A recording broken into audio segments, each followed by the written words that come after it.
The River King by Lane Walker, Chapter 4, page 18. We met at David's house Sunday night to finish planning and start building our raft. I was the last one to arrive. I noticed a bunch of lumber already out and 4 large plastic barrels propped up against the pole barn. It was obvious that David's dad, Jim, had worked hard on the framing of the raft, which was perfectly square and complete. The raft looked impressive, and the frame was a perfect 12 by 12 square of treated lumber. All we have to do is put these boards across the frame and make the deck, Dad said. Dad said he'd attach the barrels because it's kind of complicated, David explained. What do you think, Bobby? Asked Johnny with his arms folded in front of him. I think it's cool, I answered. Chris looked up and smiled. I'm going to borrow my Uncle Eddie's pop-up tent, Johnny said with a smile.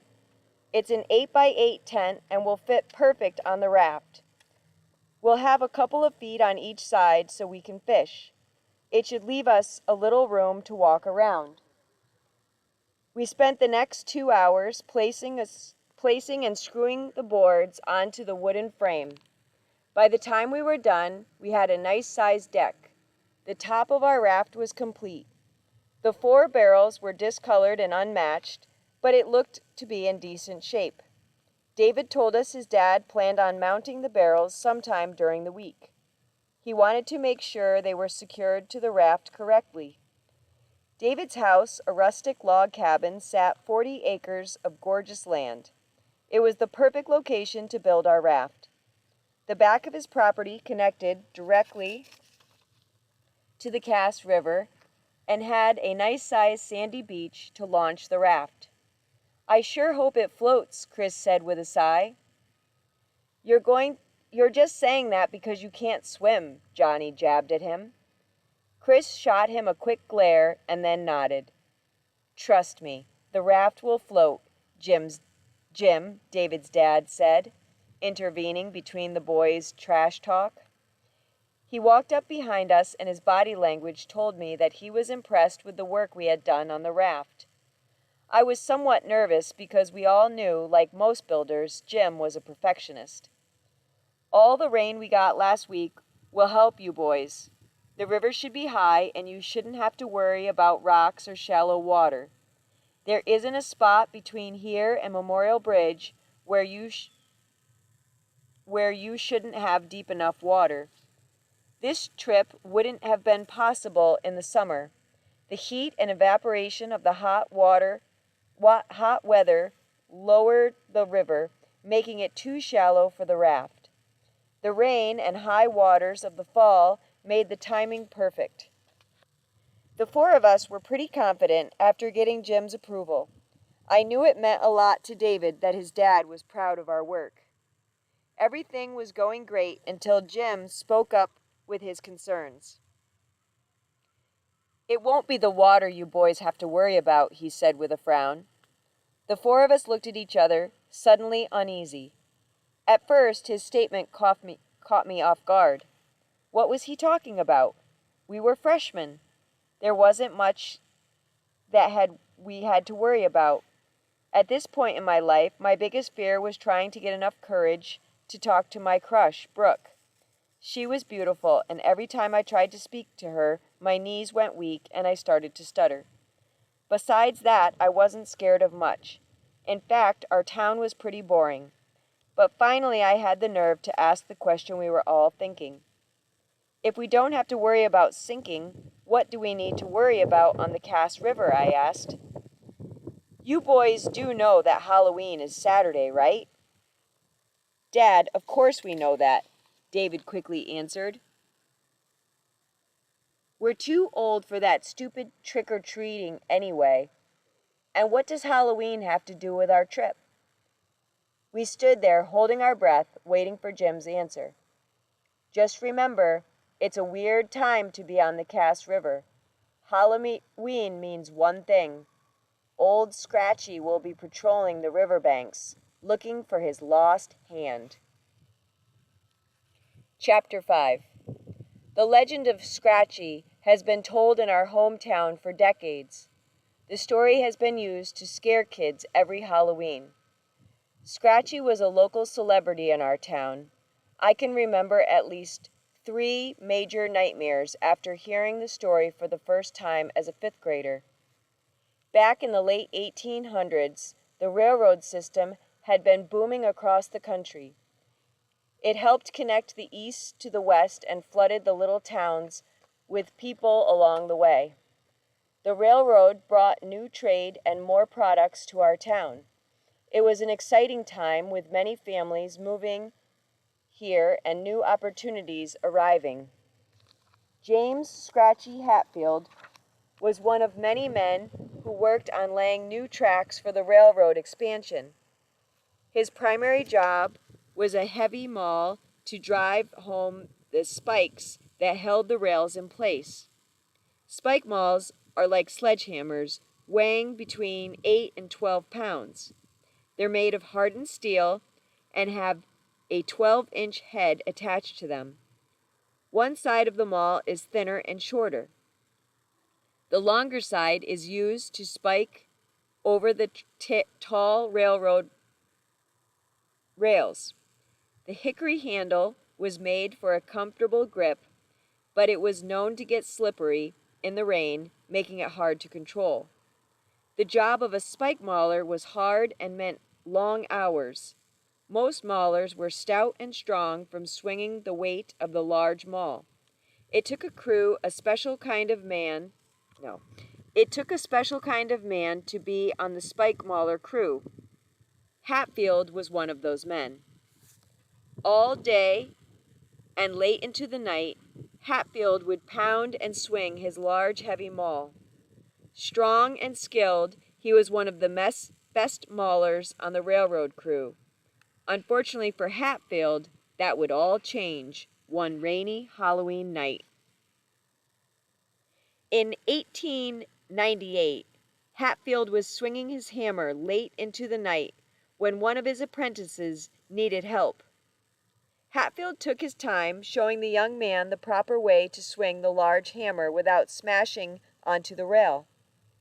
Feeling so confident in the man's ability, Hatfield bet the remaining men $3 that his apprentice could drive home a spike with one clean strike. The other men took him up on the bet, and Hatfield even volunteered to hold the spike. This was a violation of railroad policy and was very dangerous.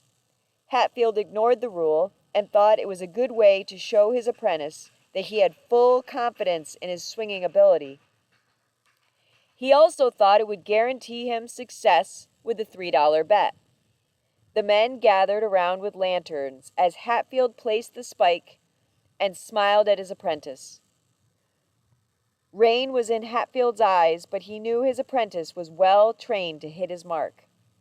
The young apprentice was nervous now that all eyes were on him, and he missed badly.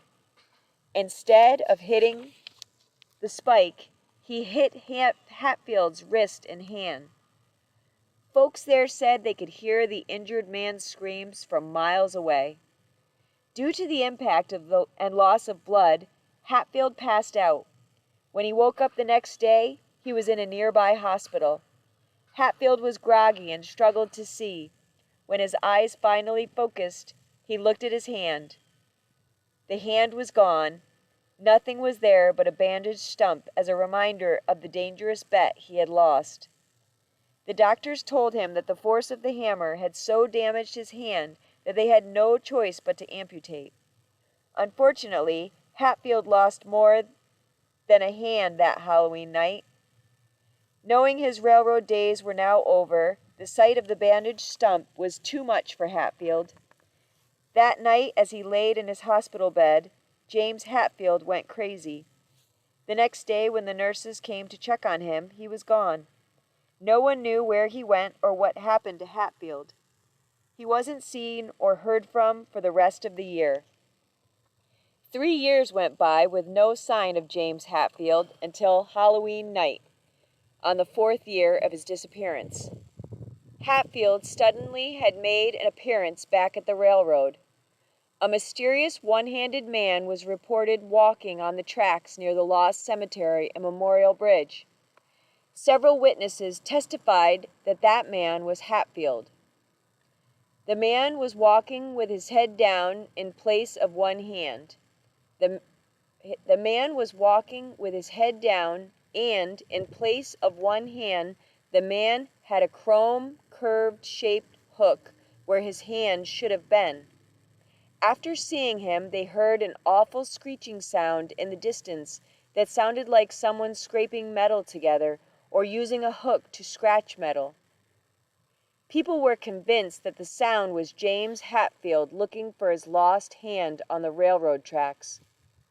From that day on and every Halloween since, locals claim to hear a loud scratching sound by the railroad tracks. After that incident, other ghost stories were told about a mysterious man with a hook haunting Memorial Bridge and the Lost Cemetery.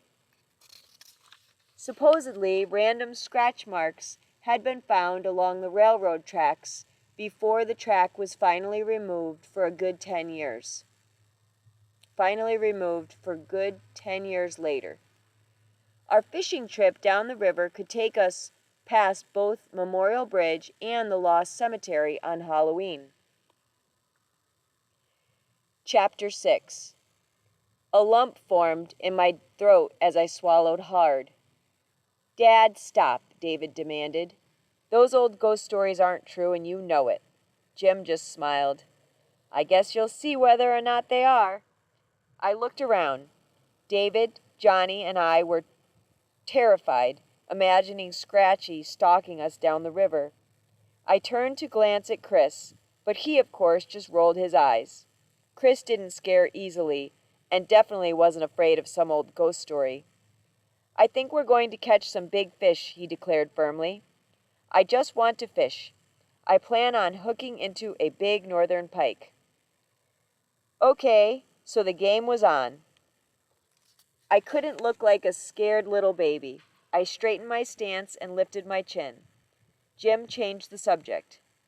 If you boys can make the trip without turning around and coming home, you'll have a chance to catch some river kings. River kings, I asked. Yup, river kings are what we refer to when the giant northern pike move out of their deep holes in the fall to hunt. A river king will be different than any fish you've ever caught. They're giants. Jim now had our whole attention. He added, I've only caught a couple of river kings. I'll never forget the feeling of them on the end of my line. Northern pike live in the Cass River, but often have deep holes or hiding spots, making them hard to catch in the summer. During the fall, these big fish leave their safe places to fatten up before the long upcoming winter. Yeah, I can dig that, Johnny said, relieved they had moved past the ghost story. We need to catch some of those river kings. We all nodded in agreement. If you boys can make it all the way to town, you'll hook into one for sure, said Jim. He quickly added in a spooky, over-the-top voice, if you can make it. What is David's dad trying to do? Does he think we will chicken out? We would be 15-year-old, strong, athletic young men traveling down our local river. What's the worst that could happen? It sounded easy, but I had no idea about the adventure and danger we would face as we rafted the Cass River. Even the excitement of catching a river king couldn't get one thought out of my head. What's the worst that could happen?